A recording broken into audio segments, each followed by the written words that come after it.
Okay, so let's talk about what machine learning engineering actually is.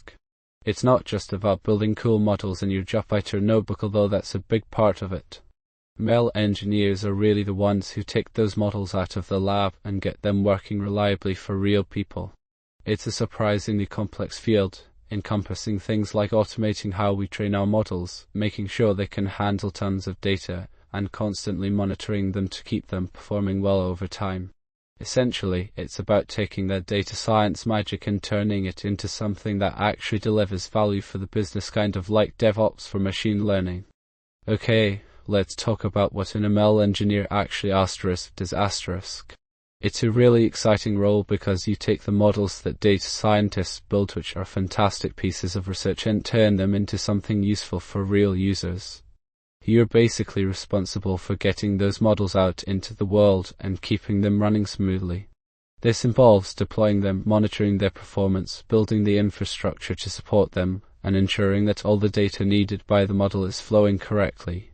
You'll be working with a lot of different teams: data scientists, DevOps engineers, and product managers. Our strong collaboration skills are key.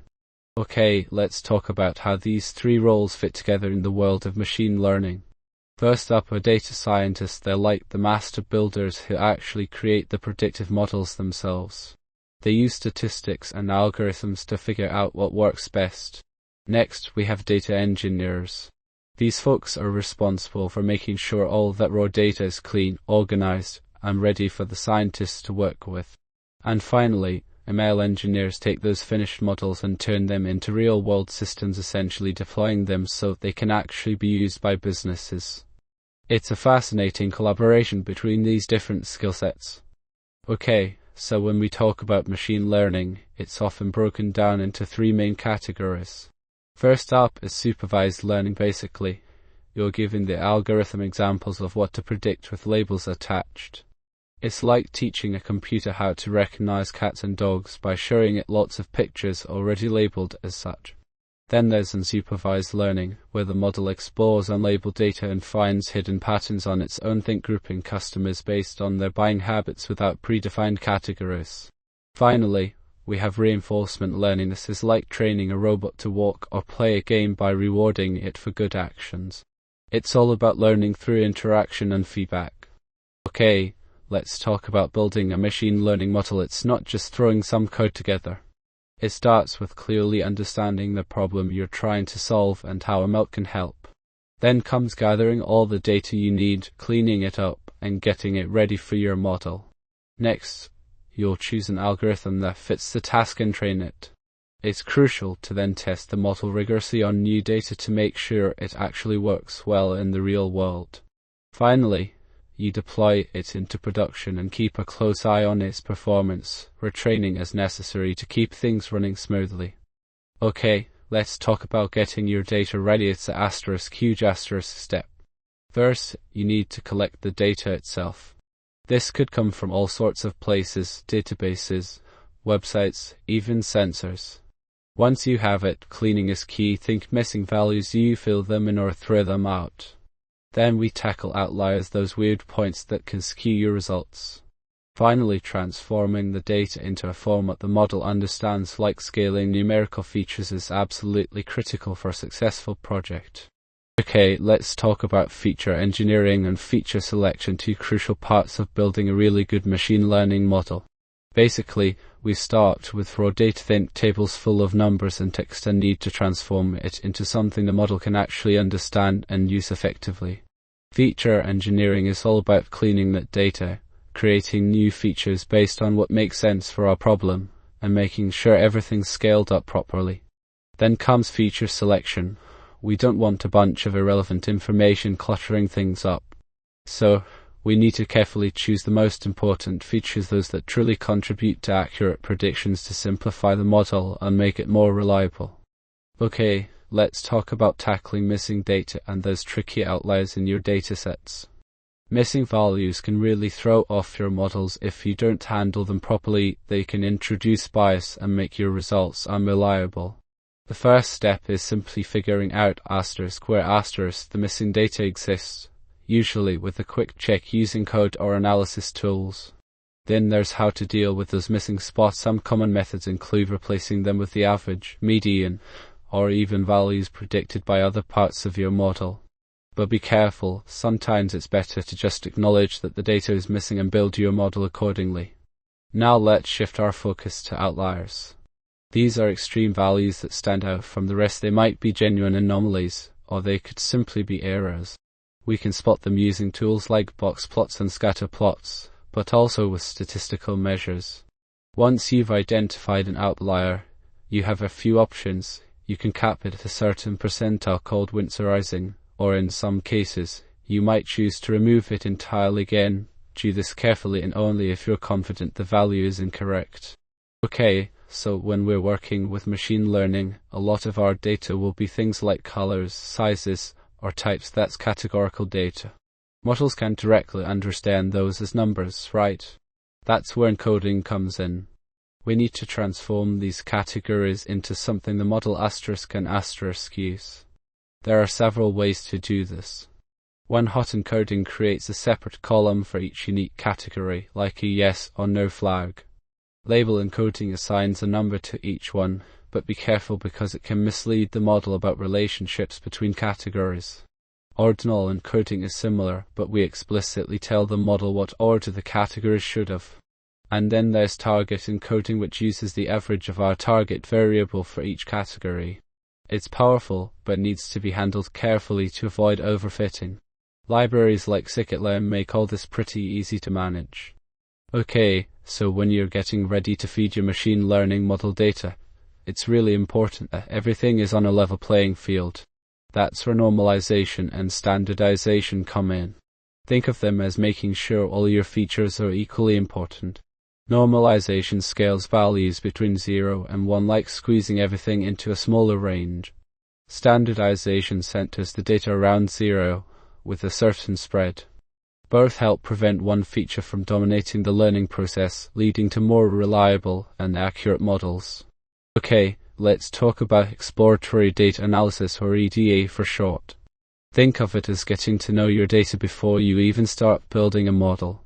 It's not just looking at numbers, it's about figuring out if the data is clean, what each feature asterisk means asterisk, and uncovering any interesting relationships that could help you build a really effective machine learning model. We check for things like missing values or weird outliers. Then we visualize it using histograms, scatter plots, and more to really understand how the different features are distributed and how they relate to each other. EDA is truly the foundation of good ML. Okay, so after you've built your initial model, it's time to see how well it actually performs. Picking the right model is a big deal. It's not always about using the most complicated one. We need to explore different models like linear regression, decision trees, and even neural networks. Then, we choose evaluation metrics that make sense for what you're trying to achieve, whether that's predicting numbers or classifying things. Cross-validation helps us get a realistic view of how our model will perform on new data, and hyperparameter tuning is key to getting the most out of each model.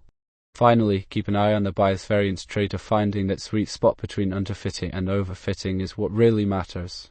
Okay, let's talk about tuning those model hyperparameters. They're key to getting the best results. We have three main approaches here. First, we have grid search, which systematically checks every asterisk combination of hyperparameters you specify. It's simple but can be slow if you've got a lot of options. Then there's random search. It just randomly tries things out, and often that's more efficient than grid search, especially when you have many settings to adjust. Finally, we have Bayesian optimization, which is like a smart explorer. It learns from what it's tried before and focuses its search on the most promising areas. It can be really powerful, but it does require a bit more setup. Okay, let's talk about how we make sure our machine learning models actually work well on new data, not just the stuff they were trained on. That's where cross-validation comes in. It's like testing your model against different mini datasets to see if it can generalize. We use techniques like k-fold, which splits the data into groups and train/test repeatedly, or leave one out, where each data point is used as a test set once. Choosing the right number of folds, typically 5 or 10, is important. It helps us avoid overfitting and build a model that's truly reliable. Okay, let's talk about a really important concept for any ML engineer, the bias-variance trade-off. Basically, we're trying to find that sweet spot where our model learns enough from the training data without becoming overly sensitive to noise and memorizing every single detail. High bias means your model is too simple and underfits its missing patterns. High variance means it's overfitted. It's learned the training data asterisk to asterisk well, including all the little quirks and random fluctuations. The goal is to find a balance between these two. Okay, let's talk about overfitting and underfitting. They're really important for understanding how your models work. Overfitting is when your model becomes asterisk to asterisk good at the training data. It's like it's memorized every single detail, including the noise. This means it won't perform well on new data. Underfitting, on the other hand, is when your model isn't complex enough to capture the underlying patterns in the data. It's basically missing the point.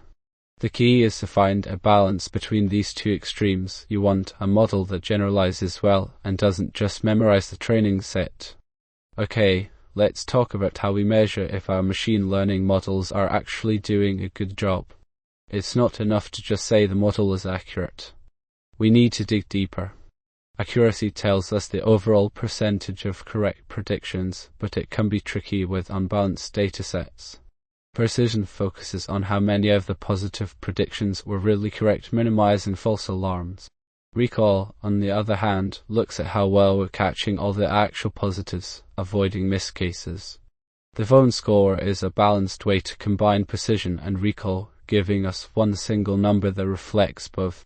And finally, there's ROC-AUC. It provides a visual representation of our model's performance across different threshold settings, letting us see how well we can separate positive from negative instances. Okay, let's talk about how we measure how good our regression models are. We use these metrics to figure out how accurately our model is predicting continuous values, like house prices or customer spend. First up is MAE, that's the average of all the differences between what our model predicted and what actually happened. It's really easy to understand because it tells us the average error in the same unit as our target variable. Next we have MSE. This squares those differences, which means bigger errors get punished more heavily. Then comes our MSE, which is just the square root of the MSE. It gives us an error value that's on the same scale as what we're predicting. Finally, R-squared tells us how much of the variation in our target variable our model can explain. A higher R-squared means our model is doing a better job of capturing the patterns in the data. Think of it like a score from 0 to 1, where 1 is perfect prediction. Okay, let's dive into some core algorithms that ML engineers frequently work with. First up is linear regression. It's a really straightforward way to predict continuous values like sales or temperature based on other factors you're measuring.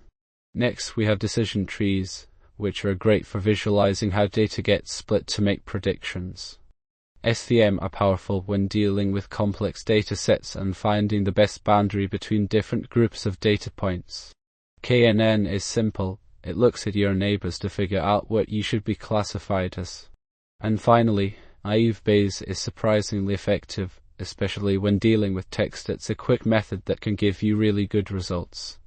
Let's talk about ensemble methods. They're a really powerful way to boost the performance of your machine learning models. Instead of just using one model, we combine multiple ones to get better results. Bagging is all about creating lots of slightly different versions of a model by training them on different parts of your data. Think of it like asking many experts for their opinions and then averaging them together. Boosting builds models in sequence, each trying to fix the mistakes made by its predecessors, kind of like a team working together to improve over time. And finally, stacking takes this a step further. We use multiple base models, and then train another model asterisk on top asterisk of those to learn how to best combine their predictions. It's like having a master strategist decide which experts' opinions are most valuable.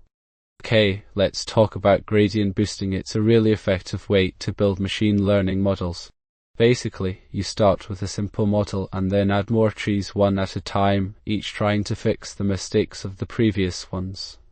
There are a few different flavors of this approach, like XGBoost, which is often very fast and has good regularization, like GBM, which is fantastic for really big datasets because it's super efficient, and CatBoost, that's awesome when you have lots of categorical data, no need to spend ages prepping it beforehand. Okay, let's dive into time series forecasting, a really important skill for any ML engineer. We'll look at some popular techniques. First up is ARMA, which is a statistical model that's great for when your data has clear linear patterns. Then there's Prophet, created by Facebook, and is specifically designed to handle things like holidays and seasonal trends really well. Finally, we have LSTMs. These are a type of neural network, and they're fantastic at picking up on long-term dependencies in the data, which can be super helpful when forecasting complex time series.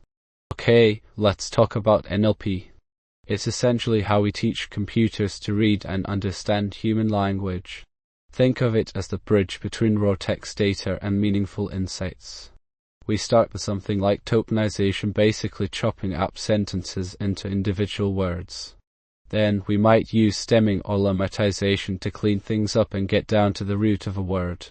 Part of speech tagging helps us understand what each word asterisk is asterisk in a sentence, and sentiment analysis lets us gauge how people feel about something expressed in writing. These are just some fundamental techniques. They are all incredibly important for preparing text data for machine learning models. Okay, let's dive into how we represent text for machine learning. First up is bag of words. It's the most basic method, just counting how many times each word appears in a document, completely ignoring order. Then comes TF-IDF, which adds some smart wit into those counts based on how common words are across all documents. Finally, we have word embeddings like Word2Vec, GloV, and BERT. These techniques create dense vectors for words, capturing their meaning and relationships with other words. The closer they are in these spaces, the more similar they are. It's a significant leap from BOW and TF-IDF. Okay, let's talk about uncovering hidden themes in large amounts of text. We're going to focus on a technique called topic modeling, and specifically, we'll explore latent Dirichlet allocation, or LDA for short. Basically, it's like teaching an AI to read thousands of articles and automatically group them into meaningful topics. LDA works by assuming each document is made up of a blend of different themes, and each theme itself is a collection of related words. It's all about finding those underlying patterns without you having to manually label everything. I'll show a simplified code example as well. Okay, let's talk about sentiment analysis. It's a really cool application of machine learning. Basically, we're teaching computers to understand how people feel when they write things. Sentiment analysis is all about automatically detecting the emotional tone behind text, whether it's positive, negative, or neutral. You see it everywhere, like in customer reviews or social media posts.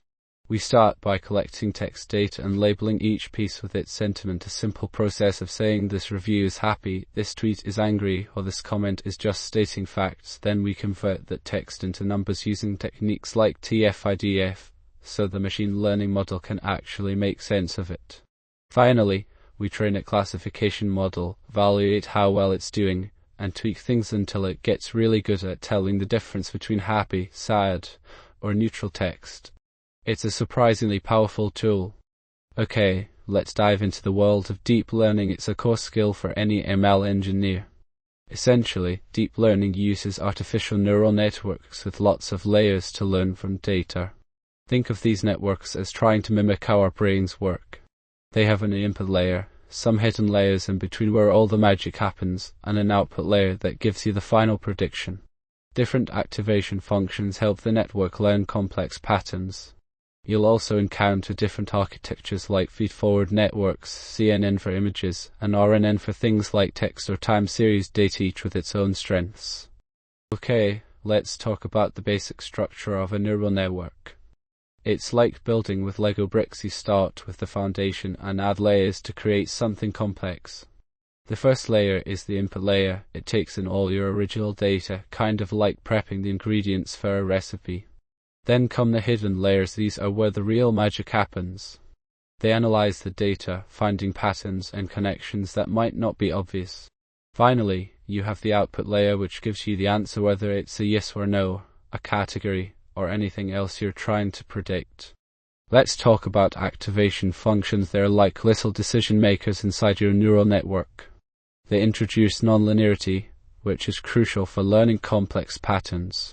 We have a few popular choices.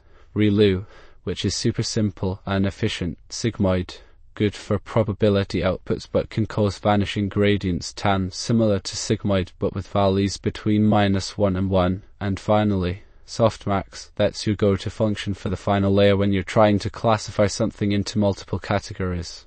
Each one has its strengths and weaknesses, so choosing the right one can really impact how well your model learns. Okay, so when we're training our models, we need a way to adjust the weights and biases. That's where optimization algorithms come in. Think of them as guiding the model towards making better predictions. We have a few main contenders: SGD, ADAM, and RMSprop. SGD is the most basic, updating parameters based on just one data point at a time, which makes it simple but can be slow and prone to getting stuck. ADAM is often considered the go-to. Now it's super smart because it learns how fast to adjust each parameter individually. Finally, RMSprop adapts the learning rate for each parameter based on how big its recent gradients have been. It's a good balance between speed and stability. Each one has its strengths and weaknesses, so choosing the right one can make a big difference in your model's performance. Okay, let's talk about how we tell our machine learning models what they're doing wrong. Loss functions are essentially a way to measure the error between what your model predicts and what you actually want it to predict. For classification problems, things like identifying whether an email is spam or recognizing objects in pictures, we often use something called binary cross-entropy for two categories, or categorical cross-entropy when there are more than just two options. Then, for regression problems, where we're predicting continuous values like prices or temperatures, we might go with mean squared error MSE, which penalizes larger errors more heavily, or mean absolute error MAE, which is a bit more forgiving of those big differences. Finally, there's Huber loss, a clever combination that balances the benefits of both. The loss function you pick really shapes how your model learns and ultimately how accurate it becomes, so exploring different options is super important. Okay, let's talk about CNN architectures. These networks are really crucial for things like recognizing objects in images, think self-driving cars, or even just identifying your pet in a photo. We'll start with LeNet, which was one of the very first successful CNN and showed how convolutional layers can be effective. Then we have AlexNet, which kicked off a huge wave of improvements in 2012. VGG took things even deeper by using many small layers stacked together. And finally, ResNet. This one's pretty amazing because it allows us to train really deep networks, something that used to be almost impossible due to problems like vanishing gradients. Okay, let's talk about RNN, recurrent neural networks. They're fantastic for dealing with things like text or time series data where the order of information is really important. Think of predicting the next word in a sentence or forecasting stock prices. The core idea is that an RNN has memory and remembers what came before. But standard RNN can struggle when you have really long sequences because they get confused about what's important. That's where LSTMs and GRUs step up to the plate. They are like upgraded versions with better memory management, preventing those tricky vanishing and exploding gradient problems. Okay, let's talk about transformer models. They're a game changer in how we work with text data. Basically, traditional methods had trouble understanding relationships between words that were far apart in a sentence. Transformers use something called attention, which is like giving each word in the sentence its own importance score when considering other words. We've got three major players here. BERT, which is really good at understanding what text means. Think of it as a powerful context analyzer. GPT excels at generating new text, like writing stores or answering questions conversationally. And T5? It's incredibly versatile because it treats all language tasks as simply converting one piece of text into another. Okay, let's talk about transfer learning. It's a really clever way to make machine learning more efficient and effective. Imagine you've already trained a model to recognize cats and dogs. Now you want to build a model that identifies different breeds of dogs. Instead of starting from zero, we can use the knowledge this existing model has about general dog features like ears, noses, paws, and apply it to our new problem. We essentially take a pre-trained model, often one trained on a huge dataset like ImageNet, and adapt it to our specific task. There are two main ways we do this. Either we freeze the original model's weights and use it as a feature extractor, or we unfreeze some layers and fine-tune them alongside new data. Transfer learning saves us tons of time and resources, especially when you don't have a massive dataset for your particular problem. Let's dive into autoencode, as they are a really clever tool in an ML engineer's toolbox. Think of them as neural networks that learn to compress and then reconstruct data. They essentially create a compact representation, or latent space, capturing the most important information. The encoder squashes the input down, and the decoder tries to rebuild it perfectly. They are incredibly useful for spotting anomalies. If something can't be reconstructed well, it stands out as unusual. Beyond that, they help with reducing data size, cleaning up images by removing noise, and even generating new data. Okay, so let's talk about GAN. They are a really cool part of the ML Engineer toolkit. Essentially, they learn to create brand new data that looks just like the real thing. Imagine training an AI to paint like Van Gogh or write like Shakespeare. It works by pitting two neural networks against each other, a generator which tries to make realistic fakes, and a discriminator which is trained to tell the difference between what's real and what's fake. They constantly challenge each other, leading to incredibly lifelike results. The code example I'm showing gives you a super simplified overview of how this adversarial process works in practice. Okay, let's talk about getting those awesome models you've built actually doing something. Deploying them effectively is a key part of being an ML engineer. We don't want our models to just sit on a laptop.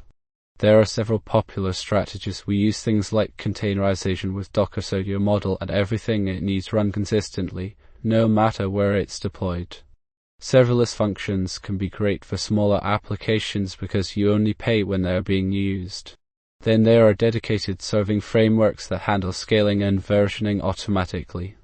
And finally, Kubernetes is really useful if you need to manage a larger deployment across multiple servers, ensuring everything stays running smoothly. Okay, let's talk about serialization.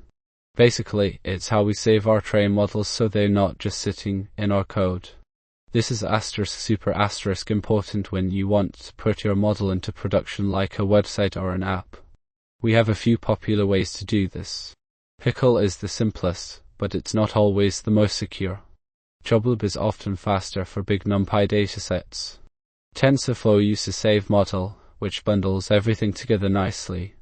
And finally, ONNX is fantastic if you need your model to work across different frameworks, like moving from PyTorch to TensorFlow without any issues. Okay, let's talk about getting your models out into the real world.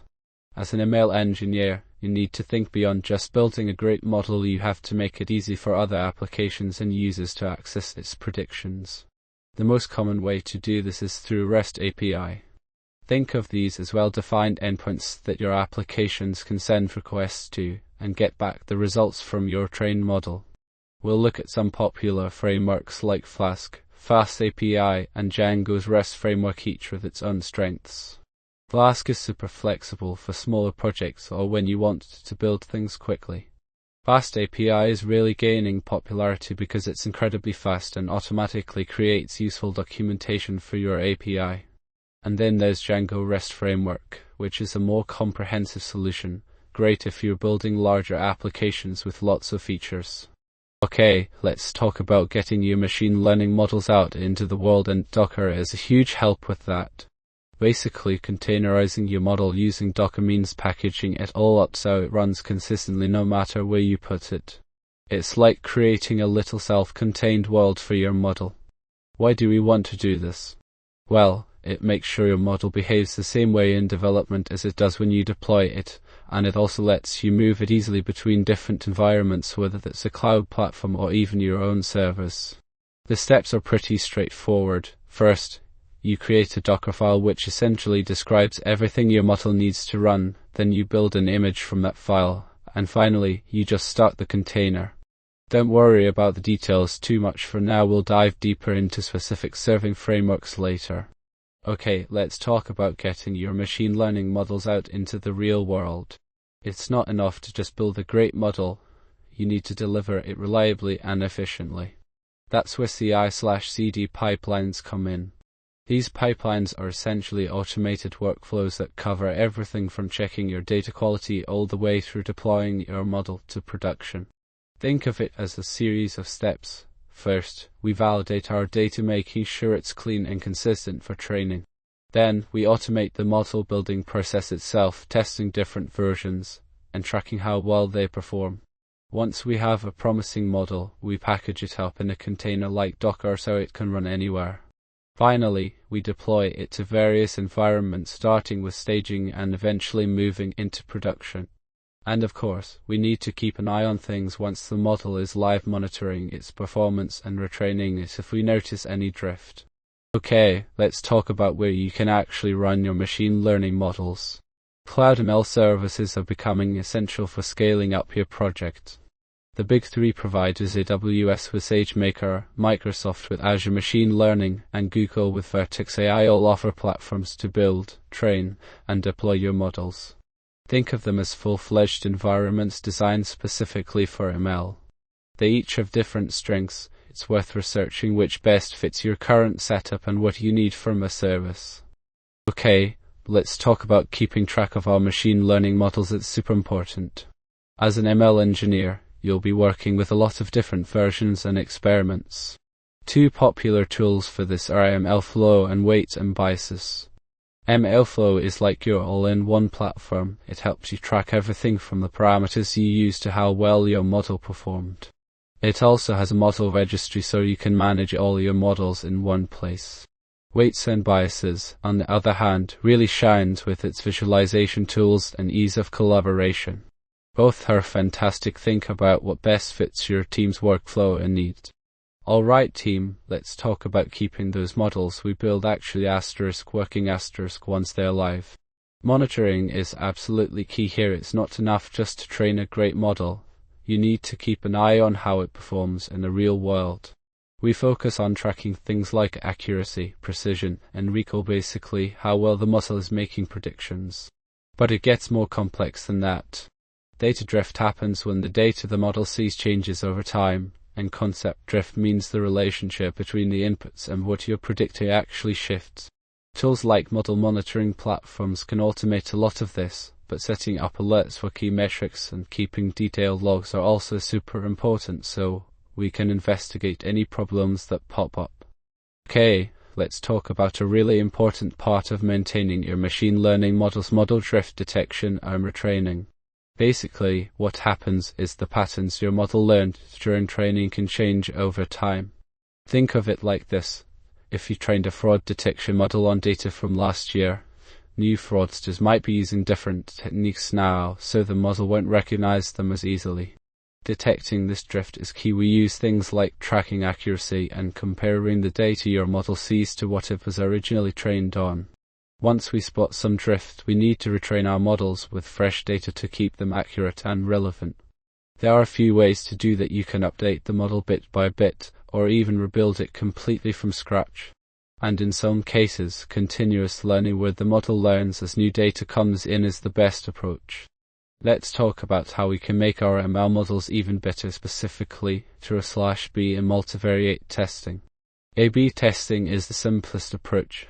We divide users into two groups and compare just *2* versions of a model to see which performs best on a key metric like whether someone clicks or buys. Then there's multivariate testing, which is more complex. Instead of comparing just two options, it lets us test multiple things at once, like changing both the algorithm and how the results are displayed. Think of it as experimenting with all the different ingredients in a recipe to find the perfect blend. Okay, let's talk about making machine learning models more transparent. That's what explainable AI is all about. Often, these powerful models are like black boxes. They give us answers, but don't really tell us why they arrived at those answers. We're going to look at three popular techniques: SHAP, LIME, and LFF. SHAP uses game theory to figure out how each feature contributes to a single prediction. LIME then builds a simple approximation around an individual example to explain it locally. And finally, LFF is all about making the concept super easy to understand, like explaining something as if you were talking to a 5-year-old. Okay, let's talk about keeping our machine learning models safe. As we deploy these models in real-world systems, things like self-driving cars or fraud detection, they become a target for attackers. We've got a few key threats to be aware of: adversarial attacks, where someone deliberately crafts inputs to trick the model; data poisoning, which is messing with the training data itself; and even model extraction, trying to steal our model's secrets. But don't worry, there are defenses too. Things like adversarial training, validating what comes into the system, and constantly monitoring for anything unusual can really help build a resilient ML pipeline. Okay, let's talk about something really important: fairness and bias in machine learning. As ML engineers, we have a huge responsibility to make sure our models aren't unfairly impacting people. Bias can creep into the system at many points. It might be present in the data itself, reflecting existing societal inequalities. Or it could be introduced through the way we design the algorithm, or even just by our own assumptions. It's vital to actively think about protected attributes, things like race and gender, and use fairness metrics that go beyond just accuracy to truly understand how the model is performing for different groups. Transparency and being able to explain why a model made a certain decision are also key. Building responsible AI isn't something you do once, it's a continuous effort, so let's keep this in mind as we move forward. Okay, so let's talk about feature stores. They're really important for building reliable and scalable ML systems. Basically, a feature store is like a central library for all your data inputs, the features that you use to train your models. Without one, you can run into problems where your model performs great during training but poorly when it's actually deployed because the features used are slightly different. Feature stores solve this by ensuring consistency between training and serving, making features reusable across projects, and drastically cutting down on wasted computation time. Okay, let's talk about getting your data flowing smoothly into your machine learning projects. Data pipeline orchestration is all about managing the series of steps involved in moving and transforming your data from raw source to ready to use for training models. We have two popular tools that excel at this: Apache Airflow and Kubeflow pipelines. Airflow is a really solid, open-source platform where you build workflows as DAG, which is short for directed acyclic graphs. Think of it like a flowchart. Each step depends on the previous one completing successfully. It's great for things like pulling data from databases or running batch processing jobs. Then we have Kubeflow pipelines. This one's built specifically for machine learning, and it takes advantage of Kubernetes to handle scaling and reliability. It offers features like versioning and reproducibility so your pipelines are consistent. Ultimately, the best choice depends on the complexity of your pipeline and how much scale you need. Let's talk about scaling up our machine learning models. As models get bigger, training them becomes a real bottleneck. That's where distributed training comes in. We have a few powerful frameworks to choose from. Horovod is super easy to integrate with popular tools like TensorFlow and PyTorch, using a clever ring-based communication system for fast data sharing. Dask offers flexible parallel computing, great when Horovod isn't quite the right fit. And then there's Ray, which is specifically built for AI and ML. It makes building these complex distributed applications much simpler. Essentially, they all handle the tricky bits of coordinating multiple machines so you can concentrate on getting your model just right. Okay, let's talk about how we can dramatically speed up our machine learning training. When dealing with huge datasets or incredibly complex models, standard training just doesn't cut it. We need to think about scaling, and that's where data and model parallelism come in. Data parallelism splits the workload by distributing the data across multiple GPU or even different machines. Each device works on a piece of the data, then they all compare results and update their calculations together. It helps us manage memory constraints. Then there's model parallelism, which is when you break down the model itself across multiple devices, useful for models that are so large they won't fit anywhere else. It takes a bit more planning to make sure the communication between these devices isn't a bottleneck, but it opens up possibilities with massive models and datasets. Okay, let's talk about scaling your hyperparameter tuning efforts. It's a big step for getting really good models. You can't just randomly try things out forever, right? Grid search is a classic approach, testing every single combination within a set range. But that gets really slow fast. Random search is often more efficient because it samples random points in the hyperparameter space.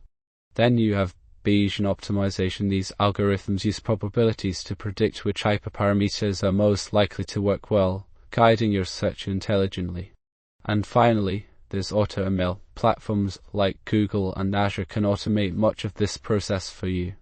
Tools like KuiperOpt and Optina provide libraries to help with the Bayesian approach, and cloud services like SageMaker and ML Hyperdrive offer managed solutions.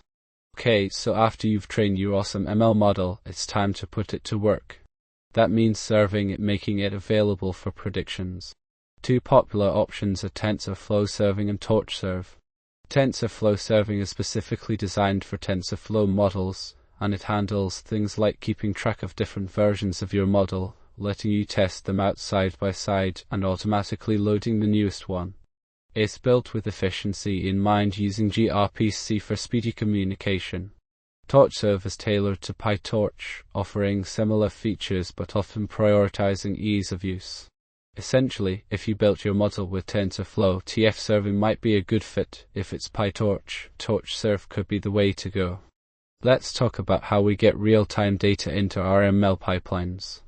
A huge part of that is handling streams. Think of all the information constantly flowing through systems like website activity or sensor readings. Apache Kafka is a really important tool here.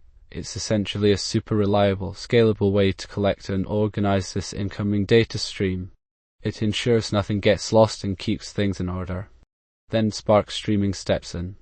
It takes that raw stream coming from Kafka and applies the necessary transformation, cleaning, filtering, combining the data so we can actually use it to build and train our machine learning models.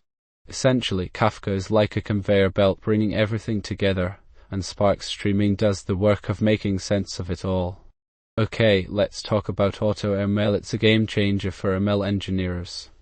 Basically, these tools take the grunt work out of building machine learning models. Instead of spending hours tweaking parameters and trying different algorithms, you can let the platform automate much of that process. We're looking at H2O AI, AutoKeras, and Google AutoML, all great choices with their own strengths. H2O AI is a really powerful open source option. AutoKeras specializes in neural architecture search, and Google AutoML integrates seamlessly into Google Cloud if you're already using it. The biggest win?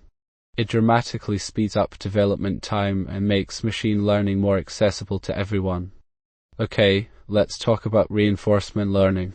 It's a really interesting area where we teach an agent how to make decisions.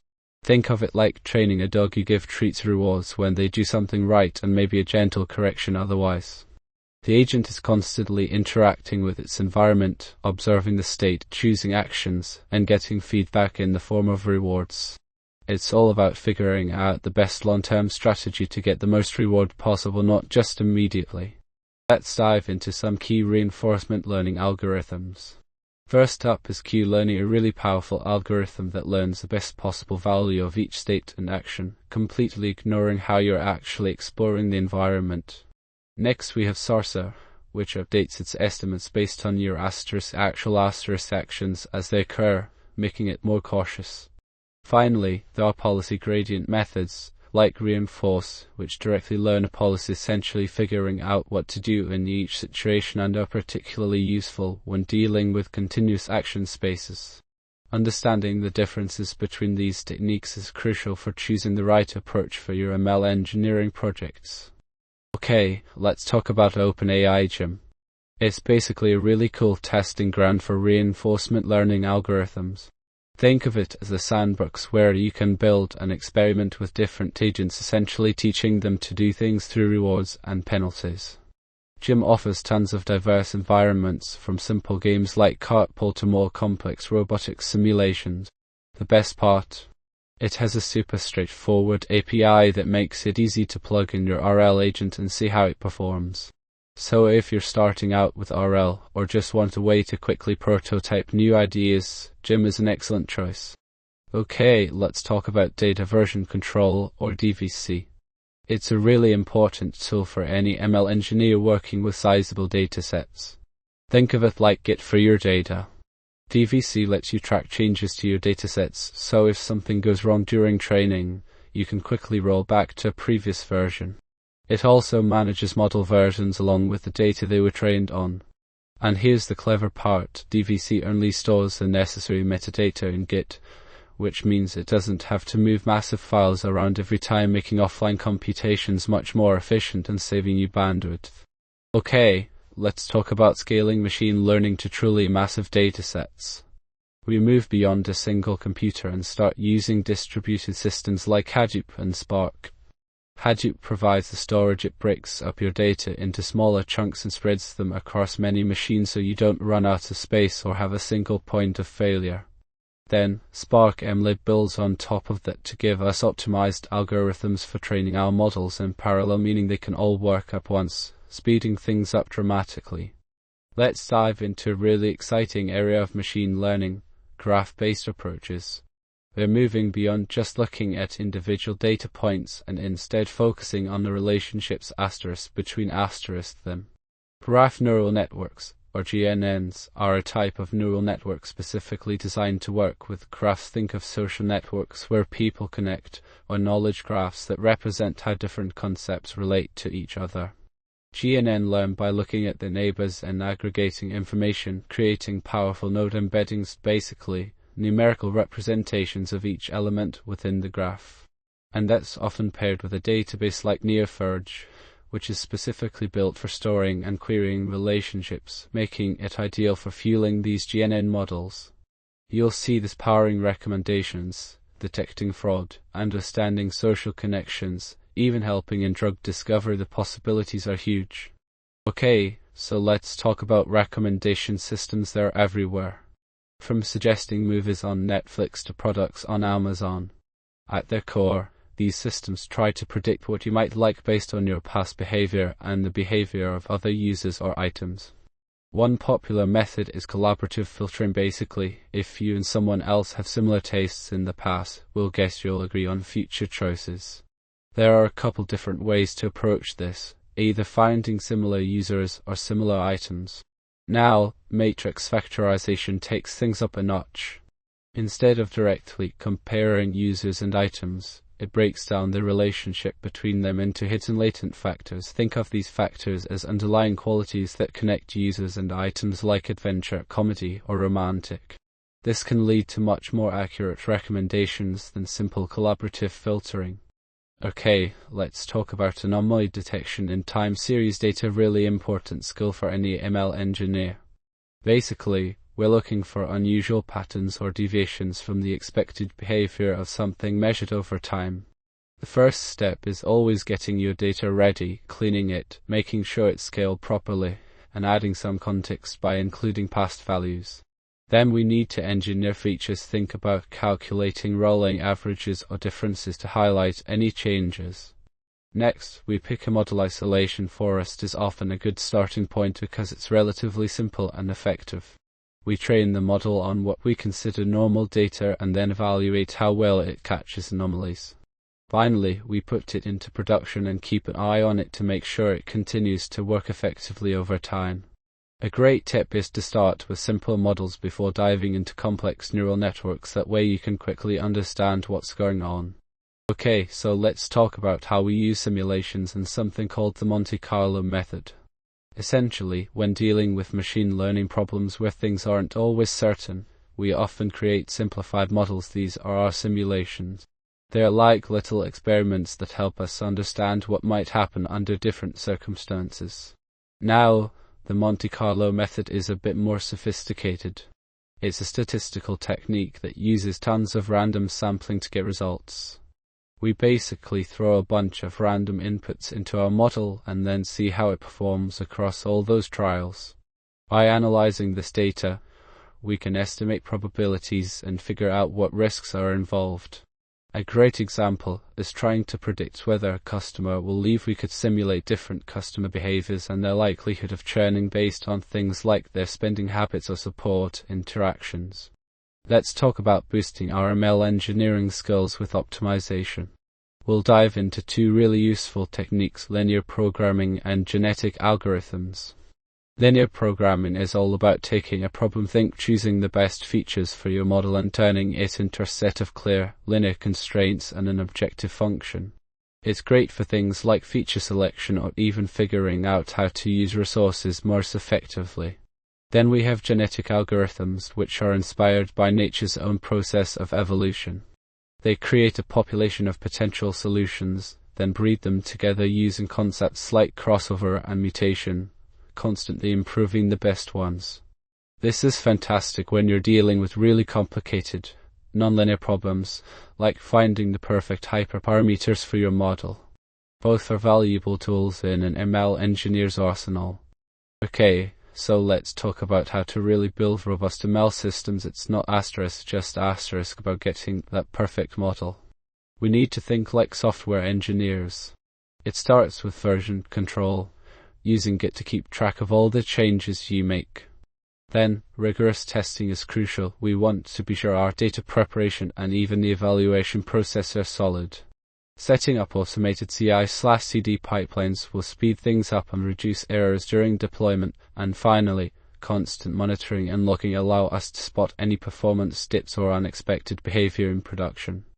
Okay, let's talk about unit testing. It's a really important part of being an ML engineer. Think of it like building with Lego bricks. You want to make sure each individual brick works perfectly before putting them together into a bigger structure. Unit tests help us do exactly that for our machine learning code. They catch errors early on, making debugging much faster and giving us confidence that the pieces like data processing or model training are actually working as intended. We'll want to test things like how we clean and prepare our data, make sure our models train correctly, verify features are built right, and confirm that the predictions coming out of our models match what we expect. Okay, let's talk about keeping your ML code in tip-top shape. As an ML engineer, you'll be working on models that need to run reliably and efficiently at scale, so quality is absolutely key. We're going to cover the basics of writing clean, modular, and well-structured code. It's not just about making things look pretty, it's about building a system you can actually maintain and improve over time. First, let's focus on code quality. Think readability, clear variable names, helpful comments, and thorough testing with unit tests to catch potential problems early. Then, we'll dive into modularity, breaking down your code into smaller, reusable components. This makes everything easier to understand, test, and maintain as your projects grow. Finally, we'll look at refactoring. This is the process of improving the structure of existing code without changing what it does, essentially cleaning up any technical debt you've accumulated along the way. It's all about making sure your codebase is ready for future changes and continues to evolve smoothly. Let's talk about logging and error handling. It's a surprisingly important part of building reliable ML systems. Think of logs as your system's diary, recording everything that happens. We want structured logs so we can easily search and analyze them. A key thing is to use correlation ID, so if something goes wrong, you can trace the problem all the way back through the entire workflow. And remember, different logging levels from detailed debugging information to critical errors help you prioritize what needs attention. Beyond just catching errors, it's about handling them gracefully with things like retries and circuit breakers to prevent problems from cascading. Okay, let's talk about building a really solid infrastructure for our machine learning projects. We're moving away from complicated, big, inflexible systems and embracing cloud-native approaches. This means we'll use things like Amazon S3 or Google Cloud Storage to store all of our data, training sets, validation data, everything. We'll also leverage Kubernetes or serverless functions for compute power, letting the system scale up automatically when needed. And don't forget a feature store and a model registry to keep track of your models and their features. The core idea here is building something incredibly flexible, able to quickly ramp up or down as demand changes. Finally, automation and infrastructure as code are key to making this whole process manageable and repeatable. Okay, let's talk about how we build the backbone of our machine learning pipeline, the infrastructure. Infrastructure as code is a really important concept for ML engineers. Basically, instead of manually setting up servers and services, we define what our ideal environment should look like using code. We use tools like Terraform and AWS CloudFormation to do this. Terraform's great because it works across different cloud providers, while CloudFormation is specifically tailored for AWS. The main benefit? It makes everything repeatable, versionable, and automatable, which means fewer headaches when deploying our models. Okay, let's talk about ensuring our machine learning models are actually responsible and trustworthy. This slide highlights the importance of model governance and compliance. It's not just about getting a great prediction, it's about doing it ethically and legally. We need to constantly check our data for biases that could lead to unfair outcomes. Then, we need ongoing monitoring after deployment to make sure models continue to perform as expected. And importantly, we should aim to understand why a model makes its decisions. How can we explain those predictions? Finally, good documentation and audit trails are absolutely key for accountability and staying ahead of evolving regulations like GDPR or the upcoming AI Act. Okay, let's talk about how these big regulations like GDPR, HIPAA, and CCPA actually affect machine learning engineers. Basically, ML relies heavily on data, and those laws are all about protecting people's privacy. GDPR is focused on the European Union. It means you need consent to use someone's personal information. They have a right to be forgotten, and you shouldn't collect more data than you really need. HIPAA is specific to healthcare. If you're building models for medical applications, protecting patient health records is paramount. And CCPA gives California residents significant control over their own data. As an ML engineer, you'll want to think about techniques like anonymizing or pseudonymizing your data, basically making it harder to identify individuals, and exploring things like differential privacy and federated learning, which are ways to train models without needing to share raw, sensitive information directly. Okay, so when we're talking about building real-time ML systems, it's all about speed. We need to get predictions back quickly, often in milliseconds. Let's think about the core pieces. First, you have to ingest data really fast, like from sensors or logs, using tools like Kafka or Kinesis. Then, you need to engineer features on that incoming data so they're ready for your model. This can involve things like calculating rolling averages or summarizing information in windows of time. Next up is the model itself. We typically use a smaller, faster version than what you might deploy for batch predictions. Tools like TensorFlow Serving are really popular here. Finally, there's the prediction and action part. The model makes its call, and then something happens, maybe traffic lights adjust or users get an alert. Latency is key, so we want to move processing as close to the data source as possible using edge computing. Optimize our models by making them smaller and faster through techniques like quantization, and use asynchronous processing to keep things running smoothly. Okay, let's talk about making sure your machine learning models aren't just accurate, they also respond fast. We often focus on getting the best possible predictions, but if a model takes forever to give you an answer, it's not really useful in many real-world scenarios. So, how do we tackle this? First, we can optimize our models themselves by making them smaller and more efficient through techniques like quantization and pruning. Next, streamlining your data processing steps. Anything that happens before the prediction can make a huge difference. Don't forget about hardware too. GPU or TPU can seriously speed things up. And finally, leveraging caching, storing frequently requested predictions so you don't have to recalculate them every time is a great way to boost throughput. Okay, so when it comes to ML API, you can't just assume they'll handle a huge surge of users. Load testing is all about simulating that peak demand. First, you need to decide what you're actually measuring, things like how quickly requests are being processed and whether any errors are popping up. Then, you'll want to pick a load testing tool. There are lots out there. It's important to build realistic workloads, meaning mimicking how real users will interact with your models. Start with a small number of simulated users and gradually increase the load while carefully watching those key metrics. Latency and error rates are particularly important. Finally, analyze what you find and use that information to optimize your system before it gets overwhelmed. Okay, let's talk about how those ML engineer interviews often shake things down. A huge part of getting through the door is proving you can actually do the work. Most companies will throw some coding challenges at you and they want to see your skills in Python, SQL, TensorFlow, and PyTorch. Python is usually a big focus. They'll assess how well you handle data with pandas and scikit-learn, building models from scratch. Then there's SQL. You'll likely be pulling data out of databases for your projects.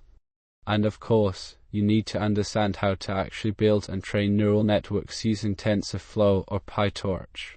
The challenges often revolve around cleaning up messy data, creating new features, training models, and extracting the right information from a database. Okay, so let's talk about documenting your machine learning projects. It's seriously important. Think of it as building a roadmap for anyone, including yourself, months from now, who needs to understand or work with your model. Good documentation makes everything reproducible, which is key when you want to build on previous work. It also helps keep things organized and easy to maintain, especially as projects grow. We're covering the main areas you should document, starting with data exploration and how you prepped it, all the way through model selection, training, evaluation, and even deployment details. Don't forget to track your experiments. And when it comes to tools, Markdown is a fantastic choice for simple documentation. Sphinx is great for more complex projects, and Jupyter notebooks are really useful for combining code with explanations. Okay, so after you've built a fantastic machine learning model, it's time to really show its worth. That means communicating how it's impacting the business. Think about translating your technical findings into language that everyone from executives to sales teams can understand. Don't get bogged down in details. Focus on what those numbers mean for the bottom line. You need to identify key performance indicators, like whether your model is actually driving more sales or reducing costs. Keep a regular reporting schedule so people know what's happening and can see the trends. And most importantly, use visuals, charts, and graphs to tell a story with your data. It's all about connecting the dots between your ML work and the company's strategic goals. Okay, let's talk about building your ML engineering portfolio. Think of it as your resume in action. You want projects that really show off what you can do, ideally a few different types, like predicting something or grouping similar data together. Make sure to document everything, the problem you were solving, how you cleaned and prepared your data, the models you tried, and how well they worked.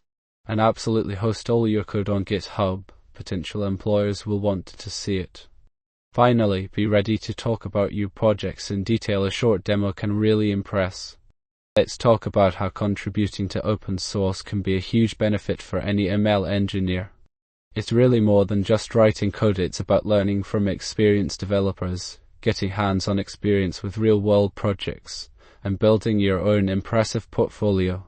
Contributing helps you level up your skills, learn best practices, and even make a positive impact on the entire community. Okay, let's talk about keeping your skills sharp. As an ML engineer, you absolutely need to stay on top of new research. It's not optional. The best way to do this is to read papers, especially those on Arxiv and Google Scholar. Focus on the areas that interest you most. Following key researchers and labs like Google AI or DeepMind will keep you in the loop with what they're working on. And don't forget about conferences and workshops. These are fantastic places to hear directly from experts. Tools like Papers with Code and Weights and Biases can help you find implementations and compare different approaches too. It's a lot, but by focusing on core concepts and applying them to your work, you'll be able to leverage the latest advancements. Thank you for watching.